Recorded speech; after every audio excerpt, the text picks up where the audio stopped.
जीवन के सभी रूप, चाहे मनुष्य, पेड़, जानवर, पक्षी हों, जन्म लेते हैं और मर जाते हैं। यहाँ तक कि पहाड़, नदियाँ, ज्वालामुखी और सभी भू आकृतियाँ भी बनती हैं और समय बीतने के साथ उनका अस्तित्व समाप्त हो जाता है। हर कोई कहता है अपना कर्तव्य निभाओ, लेकिन कर्तव्य क्या है? हमें कर्तव्य की शिक्षा कौन देता है? सूर्य, बादल, पृथ्वी आदि को कर्तव्य किसने सिखाया? बीज को अंकुरित होना किसने सिखाया? आम के पेड़ को फल लगाना किसने सिखाया? पक्षी को सूर्यास्त के समय अपने घोंसले में लौटना किसने सिखाया? पाचन तंत्र को भोजन को संसाधित करना किसने सिखाया? नाक और फेफड़ों को सांस लेना किसने सिखाया? एक महिला के शरीर को उसके गर्भ में भ्रूण को परिपक्व करना, बच्चे को जन्म देना और फिर स्तनपान कराना किसने सिखाया? पिछले कुछ समय से सनातन धर्म को लेकर काफी चर्चा हो रही है। शायद इस बारे में समझ की कमी है कि यह वास्तव में क्या है। सनातन शब्द का शाब्दिक अर्थ अनंत है। यह वह है जिसकी न कोई शुरुआत है और न ही कोई अंत, न कभी जन्मा था और न ही कभी मरेगा। ईश्वर ही शाश्वत है, ईश्वर संताना है और उसके द्वारा अधिदेशित धर्म, कानून, कर्तव्य सनातन धर्म है। यह शाश्वत नियम है और यह हर किसी का है, जैसे सूर्य, चंद्रमा, ग्रह आदि। लेकिन इनमें से प्रत्येक इकाई, चाहे वह जीवित हो या निर्जीव, को निष्पादित करने के लिए एक धर्म है जो उनमें अंतर्निहित है। ठीक उसी प्रकार सनातन धर्म के सिद्धांत मनुष्यों में भी रचे बसे हैं।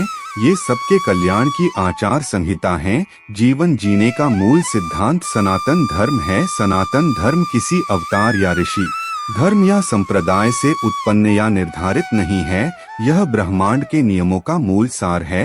यह ब्रह्मांड का नियम है। धर्म हमें सनातन धर्म को समझने में सुविधा प्रदान करता है, लेकिन हम इसका दायरा किसी धर्म तक सीमित नहीं कर सकते। इसे किसी धर्म तक सीमित करना अनुचित है, क्योंकि यह सीमाओं से परे है। सभी धर्म ईश्वर को प्रसन्न करने की सलाह देते हैं। सभी देवत्व का अनुकरण करने और उसमें विलीन होने की आकांक्षा का प्रचार करते हैं। यदि हम देवत्व में विलीन होने की आकांक्षा रखते हैं तो हमें विलीन होने के योग्य बनना होगा और इसके लिए हमें ब्रह्मांड के शाश्वत नियमों के अनुसार आचरण करना होगा। जब लोग अपना कर्तव्य निभाने या ब्रह्मांड के नियमों का पालन करने में विफल होते हैं तो मानवता कई तरह से भय और पीड़ा से पीड़ित हो जाती है और इससे दुख होता है। हिंदुओं को शास्त्रों के माध्यम से ज्ञान का खजाना दिया जाता है। ईश्वर धर्म का अवतार है। भगवान राम इस सिद्धांत पर कायम रहे और जीते रहे।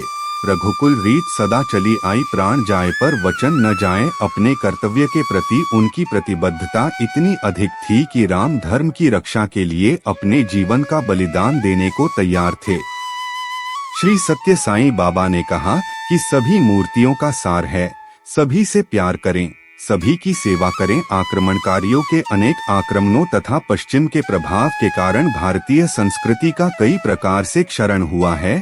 हम अपनी संस्कृति के बारे में नहीं जानते और उसके लिए खड़े नहीं होते, इसलिए ही दूसरे हम पर पत्थर फेंकते हैं।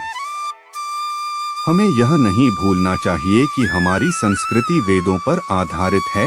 यह दिव्य और शक्तिशाली है। इससे पहले कि बहुत देर हो जाए, हमें जागना होगा और यह आकलन करना होगा कि हम क्या खो रहे हैं। 1665 में न्यूटन ने गुरुत्वाकर्षण बल की खोज की और बाद में 1686 में गुरुत्वाकर्षण का नियम तैयार किया। लेकिन क्या इसका मतलब यह है कि न्यूटन की खोज से पहले गुरुत्वाकर्षण का कोई बल नहीं था? यह हमेशा वहाँ था।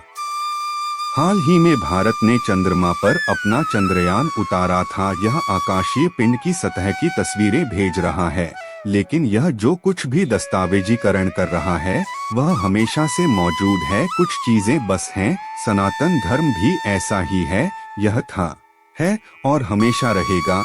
तो आशा करता हूँ कि आप सबको हमारी ये वीडियो अच्छी लगी होगी। तो हमारे इस वीडियो को लाइक करें और हमारी इस वीडियो से कुछ जानकारी मिली हो तो हमारे इस चैनल हिंदू सनातनी ज्ञान को सब्सक्राइब करें। धन्यवाद।